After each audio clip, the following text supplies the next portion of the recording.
तो चलिए शुरू करते हैं और देखते हैं आज का टॉपिक जो रहेगा वो हमारा रहेगा फंक्शंस, जिसे हम मेंस और एडवांस के लिए यानी आईआईटी जेईई के लिए जिसकी हम तैयारी करेंगे। ठीक है जी। तो ये चैप्टर जो फंक्शंस है, इस चैप्टर को मैं स्कूल लेवल पर जो है वो करा चुका हूं और वो आप हमारी प्लेलिस्ट में जाके देख सकते हैं। Class 12 chapter number 1 relations and functions, उसमें आपको फंक्शंस जो है वो पूर्णतः मिल जाएगा। चलिए अब आगे बढ़ते हैं और शुरू करते हैं चैप्टर 1 फंक्शंस। तो सबसे पहले मैं बात करूंगा डोमेन की। ठीक है जी। अब मान लीजिए मैं चैप्टर शुरू कर चुका हूं। अब सुनिए मेरी बात। मान लीजिए एक फंक्शन दिया गया है एफ एक्स और एक फंक्शन दिया गया है जी एक्स। ठीक है। अब मान लीजिए इस फंक्शन की डोमेन निकालने के लिए कहेगा, मैं निकाल दूंगा। वो इसकी डोमेन निकालने के लिए कहेगा, मैं निकाल दूंगा। लेकिन अगर वो दोनों की कंबाइंड डोमेन निकालने के लिए कह दे, यानी वो ये कह दे कि what will be the domain of the function f x plus g x, f x minus g x, f x into g x, f x divided by g x, उस केस में हम क्या करेंगे जरा वो समझिए, मेरी बात सुनिए जरा। ठीक। मान लीजिए हमसे कह दिया कि एक फंक्शन एफ एक्स है, एक फंक्शन जी एक्स है, दोनों को जोड़ रखा है। ठीक है। एक फंक्शन एफ एक्स है minus g x, f x into g x. ठीक है जी। और f x divided by g x. ठीक है जी। अब उसने हमसे क्या कहा कि फंक्शन एफ एक्स की डोमेन निकाल दो, वो हम निकाल सकते हैं। अगर वो कहता कि जी एक्स की डोमेन निकाल दो, वो भी हम निकाल सकते हैं। लेकिन अगर उसने F x plus g x दोनों की कंबाइंड डोमेन की बात कर दी ना, कि भाई F x plus g x पूरे की एक साथ डोमेन निकाल दो, तो उस केस में आप करेंगे क्या? सबसे पहले आप डोमेन निकालेंगे एफ एक्स की और फिर आप डोमेन निकालेंगे जी एक्स की। आप एफ एक्स की डोमेन अलग निकालेंगे, आप जी एक्स की डोमेन अलग निकालेंगे और उन दोनों डोमेन का आप इंटरसेक्शन करेंगे, यानी आप उन दोनों डोमेन का कॉमन पार्ट देखेंगे और जो दोनों डोमेन में कॉमन हिस्सा होगा वो आपकी domain of f x plus g x जो होगी वो हो जाएगी। ठीक है। जैसे कि let us suppose f x की जो डोमेन आई वो क्लोज ब्रैकेट 1 से लेकर 3 क्लोज आई। ठीक। एफ एक्स की जो डोमेन आई वो आई क्लोज 1 से लेकर क्लोज 3। ठीक है। और जो जी एक्स की डोमेन आई वो क्लोज 2 से लेकर क्लोज 5 आई। ठीक है जी। तो एफ एक्स की डोमेन है 1 या 1 से बड़ा, 3 या 3 से छोटा, और जी एक्स की जो डोमेन है वो है 2 या 2 से बड़ा, 5 या 5 से छोटा। तो इन दोनों में जो कॉमन होगा वो आ जाएगा। और इन दोनों में कॉमन क्या है? इन दोनों में जो कॉमन है वो है 2 या 2 से बड़ा और 3 या 3 से छोटा। तो this will be the domain of the combined function यानी fx plus gx. Same will go with fx minus gx and same will go with fx into gx. तो पहले 3 में अगर आपको दो फंक्शंस दे रखे हैं, दोनों का सम किया हुआ है, दोनों को सबट्रैक्ट किया हुआ है या दोनों को मल्टीप्लाई किया गया है और आपसे कहा है कि उन दोनों की कंबाइंड डोमेन निकाल दीजिए, तो कंबाइंड डोमेन कैसे निकलेगी? आप पहले के डोमेन निकाल लें, आप दूसरे वाले की भी डोमेन निकाल लें और दोनों में जो कॉमन हिस्सा होगा, ठीक है, वो आपकी कंबाइंड डोमेन कहलाएगी। ठीक है जी। लेकिन इन केस ऑफ डिवीजन क्या करेंगे हम जरा देखिएगा। ठीक। डिवीजन के केस में f x divided by g x की हमें डोमेन निकालनी है, तो हम सबसे पहले डोमेन ऑफ एफ एक्स निकालेंगे, फिर हम डोमेन ऑफ जी एक्स यानी डिनोमिनेटर की डोमेन निकालेंगे, दोनों का इंटरसेक्शन करेंगे। ठीक है जी। पहले की डोमेन, दूसरे की डोमेन और दोनों का इंटरसेक्शन करेंगे। लेकिन इसमें से हमें सब्ट्रैक्ट करना पड़ेगा, इसमें से हमें सब्ट्रैक्ट करना पड़ेगा वो एलिमेंट हमें सब्ट्रैक्ट करना पड़ेगा वो एलिमेंट सच दैट वो एलिमेंट कैसा होगा? जो जीएक्स को 0 बना रहा होगा। हमें वो एलिमेंट सब्ट्रैक्ट करना होगा जो डिनोमिनेटर को क्या बनाएगा? 0 बना रहा होगा। ठीक है। आपके पहले 3 फंक्शंस की जो डोमेन होगी वो कंबाइंड डोमेन जो होगी वो दोनों का इंटरसेक्शन होगी। ठीक है। इंडिविजुअल फंक्शंस का इंटरसेक्शन जो होगी वो कंबाइंड डोमेन होगी और वही डिवीजन के केस में भी होगा।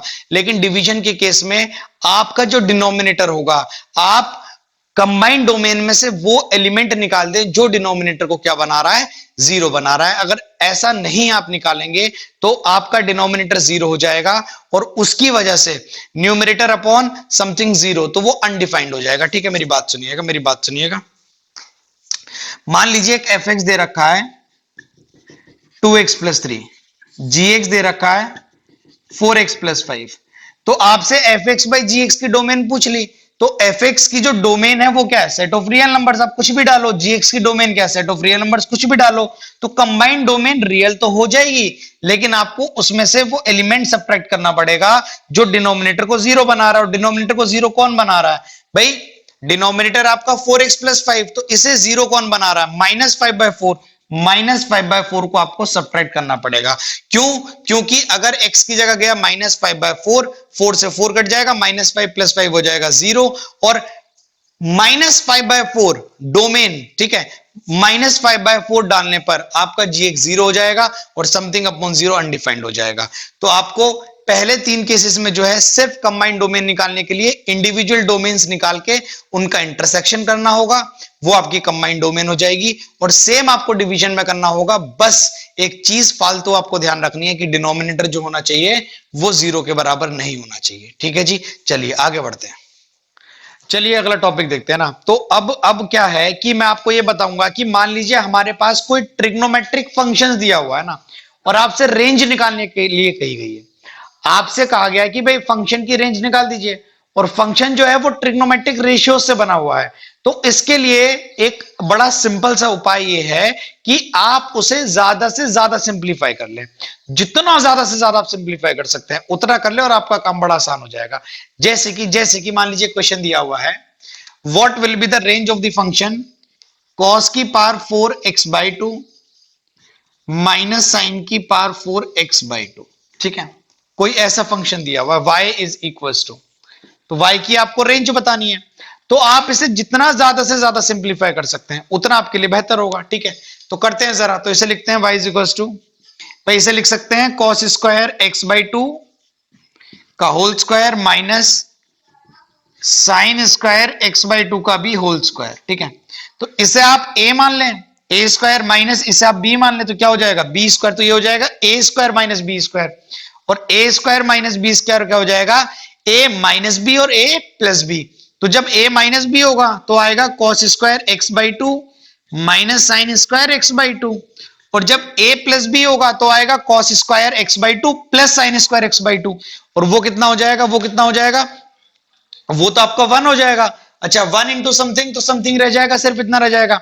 और आप भली बात इस बात को जानते हैं कि cos स्क्वायर चीज माइनस साइन स्क्वायर चीज क्या होता है, cos 2 चीज। ठीक है, ये फॉर्मूला तो आपने पढ़ रखा है ना भाई, ये फॉर्मूले बताने का वक्त नहीं है ना कि cos 2x का फॉर्मूला होता है cos square x minus sine square x। और आप अगर इसे मेरे तरीके से पढ़ें तो cos 2 चीज होती है cos स्क्वायर चीज माइनस साइन स्क्वायर चीज। तो ये दिया हुआ है cos स्क्वायर चीज माइनस साइन स्क्वायर चीज, तो क्या हो जाएगा cos 2 चीज। तो ये हो जाएगा cos 2 चीज, 2 इंटू चीज, चीज क्या x/2, तो क्या बचेगा cos x बचेगा। और cos x की रेंज कहां से कहां तक है, -1 से 1। तो हमारा जो जवाब आ जाएगा वो आ जाएगा क्लोज ब्रैकेट -1 से 1। तो एक जो सबसे अच्छी चीज काम करती है वो काम करती है कि आपको मैक्सिमम जो है वो सिंप्लीफाई करके क्वेश्चन को लिखना है। ठीक है जी, इसे आप जल्दी से नोट डाउन करिए। अगला क्वेश्चन देखते हैं, जल्दी से नोट डाउन करिए। ठीक, जल्दी। तो क्वेश्चन है, लिखिएगा जरा, y is equal to sine x plus two का whole square, y is equal to sine x plus 2 का होल स्क्वायर प्लस 1। ठीक है जी, तो क्वेश्चन है, मैं आपको बता दूं, find the range of y is equal to sine x plus 2 का होल स्क्वायर प्लस 1। ठीक, तो आप इसे कैसे करेंगे ना, आप इसे कुछ ऐसे करिएगा। ठीक है जी, आपको यह पता है कि साइन एक्स की रेंज -1 से 1 तक है। भाई आप भली बात इस बात को जानते हैं कि साइन एक्स की जो रेंज है वो -1 से 1 क्लोज ब्रैकेट है। ठीक है, तो भाई साइन एक्स क्या हो जाएगा, -1 से 1 हो जाएगा, उसमें क्या ऐड हो रहा है, 2 हो रहा है, का क्या दिया हुआ है होल स्क्वायर प्लस 1।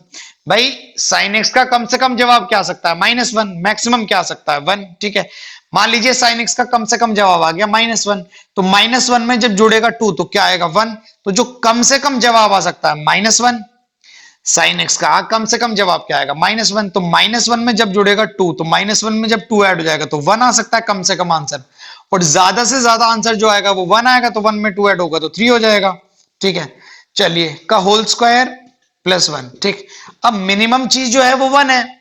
भाई मिनिमम चीज तो 1 है, अगर मान लो मिनिमम आ गई होती तो 1 का स्क्वायर क्या हो जाता 1, और अगर मैक्सिमम 3 है वो आ गई होती उसका क्या स्क्वायर क्या हो जाता 9, ये 1 से 9 हो जाएगा प्लस 1, तो ये 2 से क्या आ जाएगा 2 से 10 आ जाएगा। तो रेंज जो होगी फंक्शन की वो 2 से लेकर 10 तक होगी, ठीक है। अगर मिनिमम जाओगे तो 2 जाना पड़ेगा, मैक्सिमम जाओगे तो 10 जाना पड़ेगा। मान लीजिए साइन एक्स का आंसर मिनिमम आ गया -1, तो -1 + 2, 1 का स्क्वायर 1, 1 + 1 2, तो मिनिमम तो 2 आएगा। मैक्सिमम क्या हो जाएगा इसका आंसर 1 + 2 3 का स्क्वायर 9 + 1 10 आ जाएगा। तो 2 ये 2 से बड़ा, 10 ये 10 से छोटा, this will be the range of this given function, ठीक है। चलिए आगे बढ़ते हैं, अगला क्वेश्चन देखते हैं। तो अगला क्वेश्चन क्या है कि y is equal to 4 tan x cos x दिया हुआ है, हमसे कहा है कि इसकी रेंज निकाल दीजिए, find the range of the function. तो आप इसे सिंपलीफाई करेंगे जितना कर सकते हैं, तो y बराबर आ जाएगा 4, भाई tan x को आप लिख सकते हैं sin x divided by cos x into cos x।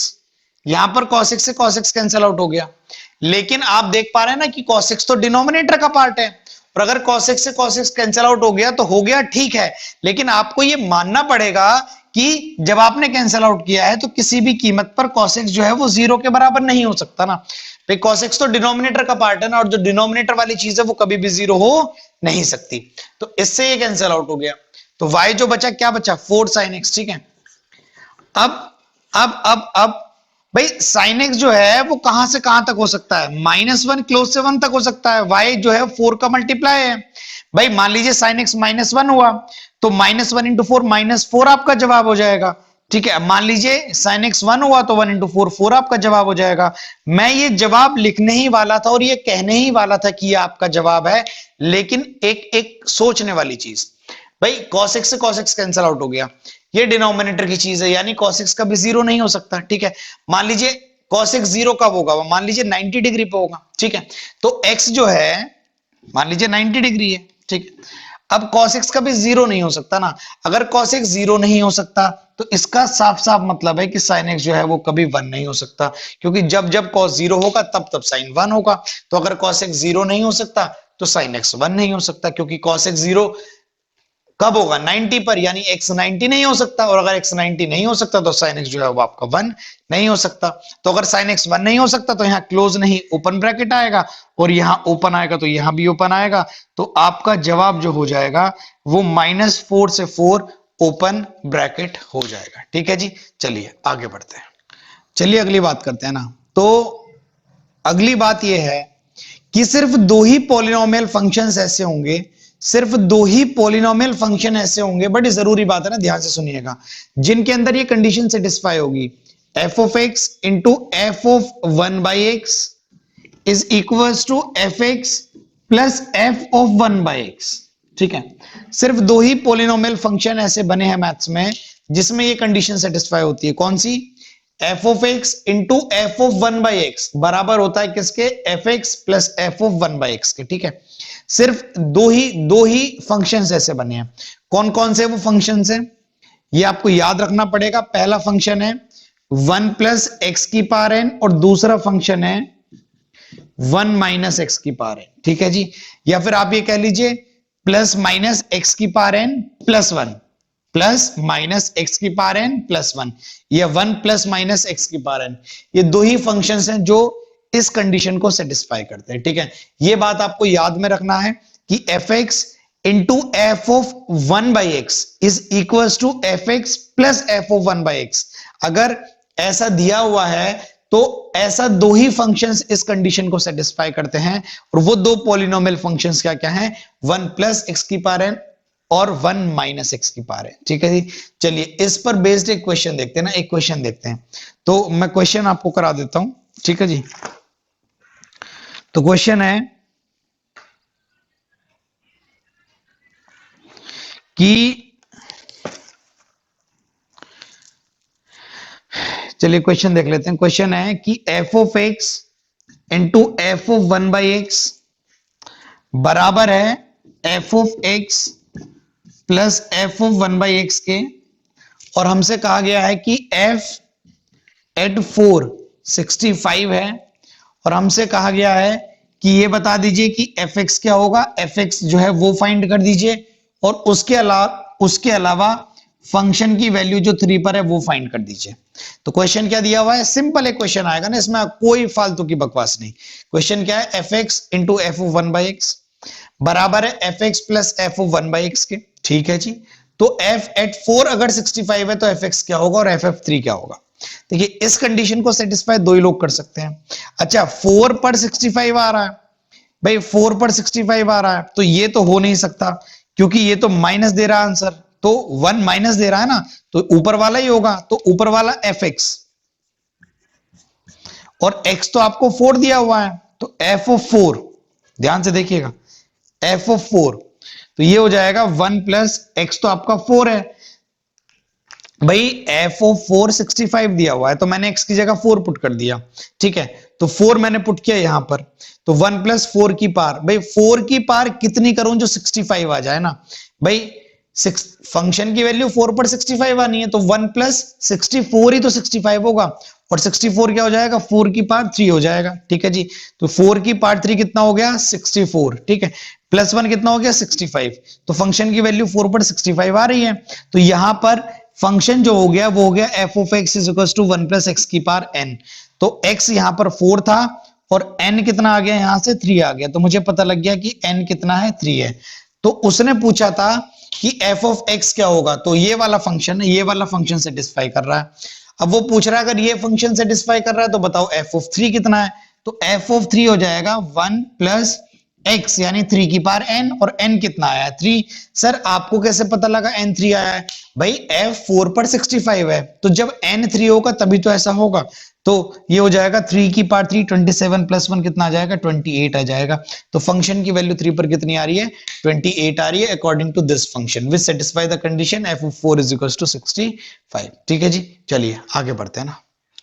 चलिए बात करते हैं अगले टॉपिक यानी एक्सपोनेंशियल फंक्शंस की। ठीक है जी, तो इसमें मैं आपको बताऊंगा कि एक्सपोनेंशियल फंक्शन जो है वो शक्ल सूरत में कैसा दिखता है, ग्राफ पे कैसा दिखता है, उसके अलावा क्या डोमेन है, क्या रेंज है। ठीक है, तो चलिए शुरू करते हैं और देखते हैं।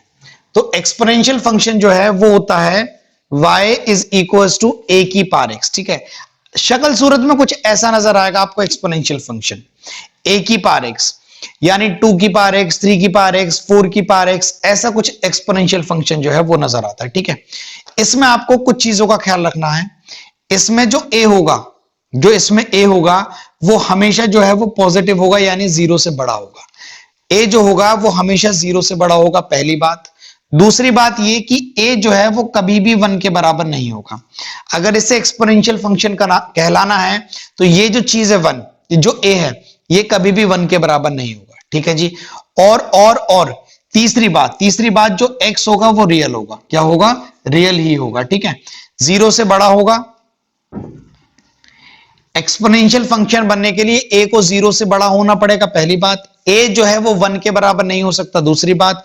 और जो a की पावर में आपको x नजर आ रहा है वो x को रियल ही होना पड़ेगा। ठीक है जी, तो चलिए शुरू करते हैं और देखते हैं कि एक्सपोनेंशियल फंक्शन जो है वो कैसा दिखता है। ठीक, तो सबसे पहले इसका ग्राफ प्लॉट करते हैं। तो a जो है वो 0 से बड़ा होना चाहिए ना। ठीक है, मान लीजिए a हमारा 1 से बड़ा है, तो लेट अस सपोज a हमारा 2 दिया हुआ है, तो ये हो जाएगा y इज इक्वल टू 2 की पावर x। तो दो केस हम कर रहे हैं। पहला केस मैं कर रहा हूं कि जब a जो है वो 1 से बड़ा है, और एक केस में ऐसा करूंगा जिसमें a 0 से बड़ा और 1 से छोटा आएगा। दो केसेस में मैंने इसे डिवाइड कर लिया, एक केस वो जिसमें a 1 से बड़ा है, और एक केस वो जिसमें a जो है वो 0 से बड़ा और 1 से छोटा है। ठीक जी, तो a मैंने ले लिया 2, 1 से बड़ा ले लिया 2, तो ये 2 की पावर x हो गया। तो ग्राफ प्लॉट करते हैं ना, कैसे ग्राफ प्लॉट करेंगे, तो यहां पर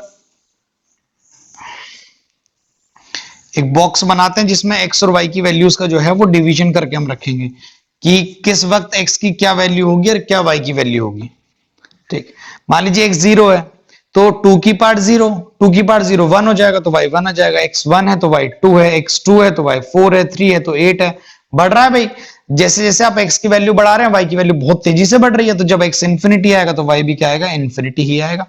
भाई पावर बढ़ रही है तो y की वैल्यूज तो बहुत तेज बढ़ रही हैं, तो जब ये इंफिनिटी हो जाएगा तो y इज इक्वल टू 2 की पावर इंफिनिटी, तो बहुत बड़ी क्वांटिटी हो जाएगी, तो ये भी इंफिनिटी हो जाएगा। ठीक, चलिए जब आपका x हुआ -1, तो x जब आपका -1 हुआ तो 2 की पावर -1 ना, 2 की पावर -1, और टू की पावर -1 को जो है वो हम लिख सकते हैं 1/2 ना, 1/2। टू की पावर -1 हो जाएगा 1/2, तो ये 1/2 हो जाएगा। ठीक है, अब जब x -2 होगा, ठीक है, -2 होगा तो ये हो जाएगा 2 की पावर -2, तो ये हो जाएगा 1/4 हो जाएगा, 1/4 हो जाएगा ना, -2 की पावर 2 की पावर -2, इस तरीके से है ना। और इस -2 को हम लिख सकते हैं -1 इंटू 2। ठीक है जी, तो 2 की पावर -1 तो हो जाएगा 1/2, 1/2 की पावर 2 कितना हो जाएगा 1/4 हो जाएगा। -3 पे कितना आएगा 1/8 आएगा। अब इससे ये दिख रहा है आपको जैसे कि जैसे आप नेगेटिव क्वांटिटी की तरफ बढ़ते चले जा रहे हैं ना, आप जैसे जैसे नेगेटिव इन्फिनिटी की तरफ बढ़ते जा रहे हैं, तो ये 1 के पहले 2 हिस्से हुए, अब 4 हुए, अब 8 हिस्से हुए, तो ये चीज 0 को अप्रोच कर रही है, वो भी राइट हैंड साइड से। तो जब x आपका -इन्फिनिटी की तरफ जाएगा तो ये 0 को अप्रोच करेगा, लेकिन कहां से, राइट हैंड साइड से। ठीक है जी, चलिए इसका ग्राफ प्लॉट करते हैं ना, ग्राफ प्लॉट करते हैं। तो इसका जो ग्राफ आ जाएगा वो कुछ ऐसा आ जाएगा ना, देखते हैं, और ये आपको ध्यान में भी रखना पड़ेगा ना। ठीक, तो ये ग्राफ आपका आ जाएगा भाई, ये आपकी एक्स एक्सिस है, ये सब आप भली बात ही जानते हैं, negative direction of x axis है, ये वाई है, ये negative direction of y axis है। ठीक है, अब एक्स अगर 0 है तो वाई 1 है, तो एक्स 0 पर वाई 1 है, एक्स 0 तो वाई कितना है 1 है, तो ये पॉइंट आपका जो है वो क्या है 0,1 है। ठीक है जी, चलिए अब x जब -इन्फिनिटी है, पीछे आओ ना, जब x -इन्फिनिटी तो y कितना है 0, तो जब x -इन्फिनिटी है तो y 0 होगा। ठीक है, तो उसके बाद जब x इन्फिनिटी है, ठीक, x जब इन्फिनिटी है तो y भी क्या है इन्फिनिटी, x इन्फिनिटी पर y भी कितना है इन्फिनिटी, x इन्फिनिटी तो y भी इन्फिनिटी, तो ये ग्राफ जो है वो कुछ इस तरीके से आ जाएगा ना, इस तरीके से ग्राफ आ जाएगा, ऐसा कोई ग्राफ आ जाएगा। ठीक है जी, इस तरीके से आप देख सकते हैं भाई, x जो है वो 0 है तो y 1 है। ठीक है, ये मिल गया आपको। आप थोड़ा सा आगे बढ़े तो वो और ऊपर चला गया क्योंकि y की वैल्यू बढ़ गई, आप थोड़ा आगे बढ़े वो और ऊपर चला गया तो y की वैल्यू बहुत तेजी से बढ़ रही है, आप और आगे गए बहुत ज्यादा ऊपर चला गया। ठीक, पीछे की बात करते हैं भाई, x -1 आप पीछे हटे तो ये नीचे गिर गया, आधा हो गया, आप पीछे हटे 1 तो ये 1/4 नीचे गिर गया, नीचे गिरता चला जा रहा है, तो जब आप पीछे हटेंगे तो ये लगभग 0 हो जाएगा, जब आप आगे बढ़ेंगे, जितना आप आगे बढ़ेंगे उतना तेजी से ऊपर जाएगा, तो ये इन्फिनिटी आ जाएगा। ठीक है, तो यही ग्राफ जो है y is equal to e की पावर x का भी है, क्योंकि ये ग्राफ उनके लिए है जहां पर a आपका 2 1 से ज्यादा है और a 1 से ज्यादा है, तो a मैंने इस केस में 2 लिया था, ये 2 की पावर x, 3 की पावर x, 4 की पावर x, सभी के लिए यही ग्राफ होगा, यानी ये ग्राफ उनके लिए जहां पर a 1 से बड़ा होगा और e जो है वो 2.7 समथिंग, तो e जो है वो 1 से बड़ा है, तो y is equal to e की पावर x। ठीक है, एक्सपोनेंशियल फंक्शन के लिए ग्राफ जो होगा वो यही होगा। ठीक है, चलिए सेकंड पार्ट वाला ग्राफ देखते हैं। ठीक है जी, चलिए इस बार हम वो केस देखते हैं जिसमें एक्सपोनेंशियल फंक्शन के अंदर जो a है वो जो है 1 से छोटा है। अभी हमने देखा a जब 2 था यानी 1 से बड़ा था, अब a जो है वो 0 से बड़ा है और 1 से छोटा है। ठीक है, मान लीजिए आपने a को 1/2 ले लिया, तो y इज इक्वल टू कितना हो जाएगा 1/2 की पावर x हो जाएगा ना। इसके लिए ग्राफ प्लॉट करके देखते हैं कि ऐसा ग्राफ जो है वो कैसा जो है बन पाएगा। ठीक है जी, चलिए देखते हैं। तो कुछ x और y की वैल्यूज जो है वो मैं पहले देख लेता हूं।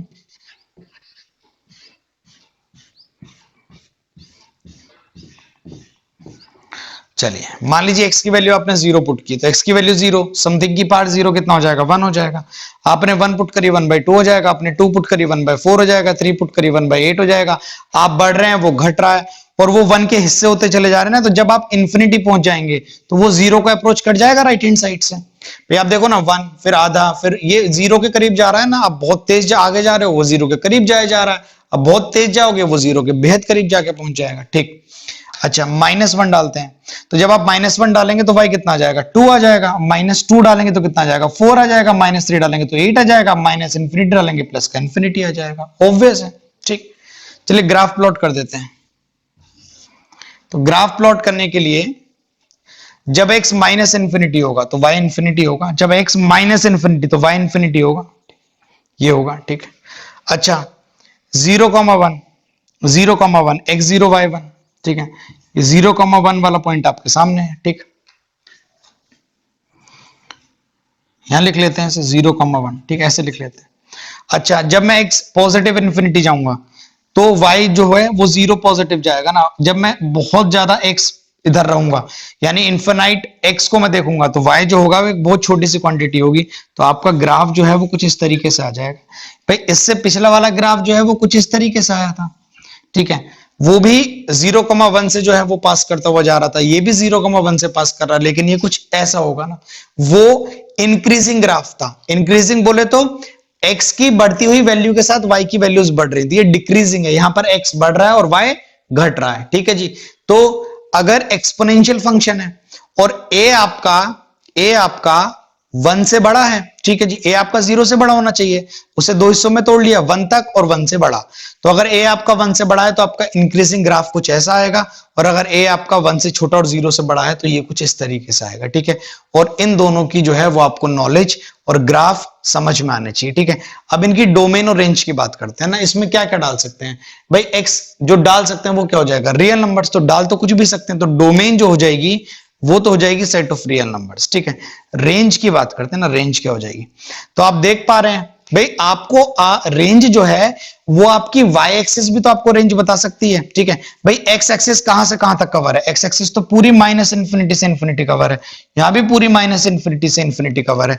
यही रीजन तो है कि डोमेन रियल नंबर्स था, लेकिन रेंज ध्यान से देखो, क्या आपकी नेगेटिव y एक्सिस कवर है, बिल्कुल भी नहीं। क्या नेगेटिव y एक्सिस कवर है, बिल्कुल भी नहीं, सिर्फ आपकी पॉजिटिव y एक्सिस कवर है, ठीक है जी।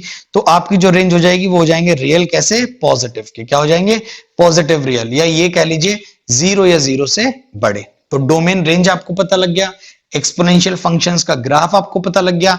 और एक्सपोनेंशियल फंक्शन क्या होता है, y is equals to a raise to the power x, where a will be greater than 0, cannot be equals to 1, and x will be belonging to set of real numbers, ठीक है जी।